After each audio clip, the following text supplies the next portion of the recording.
Hi, my name's Laura Henry, and I'm a coach with Team MPI. Coach Laura, how would you describe your coaching style? I am pretty organized and structured with my athletes, but I work for them, so I really let them have the structure, and then I'm really responsive to feedback per how they respond to the workout, how they're adapting, how they're progressing, and then I modify after that. How do you foster coach-athlete communication?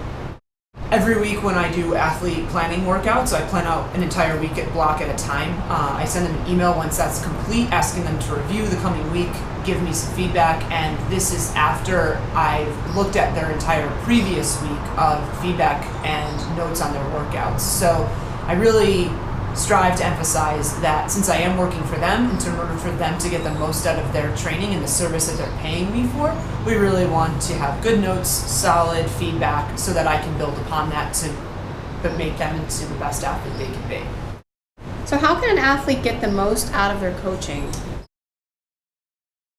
Definitely proper communication is critical to that, and I think that's, if you asked any of my current athletes, they would tell you that that's what I emphasize most, is that I need communication. Data is wonderful, but it's objective. I need the subjective component of that as well, and that is the notes and the feedback on how did they feel, how did it go, what was their nutrition like.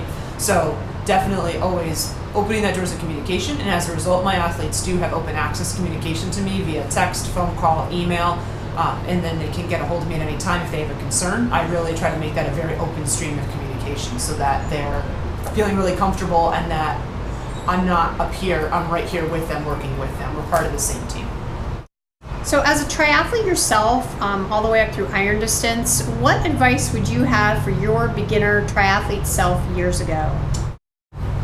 So I would tell my beginner triathlete self not to train through that Achilles injury that plagued me then for 18 months, and to really be smart about really listening to my body and really taking recovery very seriously. You know, train hard, recover harder. And if I had known that 5 years ago, that probably would have been a real game changer in terms of when I was able to reach some of my goals.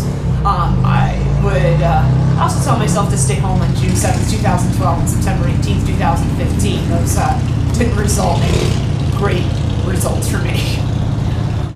What are your outside interests and hobbies? I like to travel, I like to cook, I like to read, I like to bake. I have a very big sweet tooth, and I do think that those kind of things have a place in triathlon. It's not all about kale and Brussels sprouts.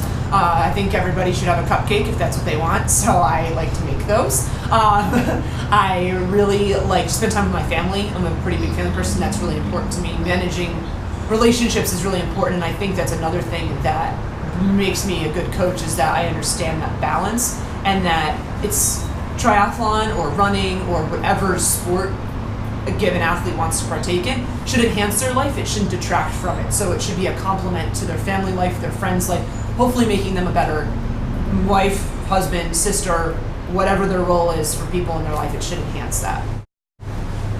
So what races would you most want to do in the future?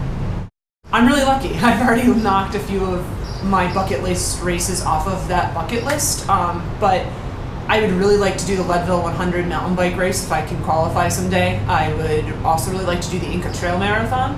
I have done the Great Wall Marathon in China, and I think that was phenomenal. That really set the bar pretty high as far as finding something else that I want to do that would top that experience or be equal to it. So those would definitely be some of the ones I would choose. Now we understand you have a number of bikes. Do any of them have names? They all have names. There's a movie theme that goes throughout all of them. My first road bike, which is now my beater bike, is the one I will ride in upstate New York on salty roads in the wintertime. I don't care about the components on it anymore. It's called Mater, after Tow Mater from Cars. So he's rusty old car. It's my rusty old bike. My favorite bike is my Specialized Fat Boy. His name is Tauntaun, which is after one of the creatures on ice planet Hoth in The Empire Strikes Back, and that's what Luke Skywalker and Han Solo ride there in the snow, and that's my bike is what I ride in the snow. Then my Specialized Shiv triathlon bike is named Captain America. He's red, white, and blue, and he's very, very fast. And then my Specialized road bike, my Specialized bench, his name is Darth Maul, which I named him very early on, and ended up being a very appropriate name for him because I do feel the dark side is strong with that bike. He's hard to cable. He had a crash, broke my arm, so I think, although I still love him, but yeah, he's a Sith Lord for sure, so yeah, that's his name, it's Darth Maul. Well, thank you very much, Coach Laura. If you would like to get in touch with her, she can be reached by email at laura@teammpi.com.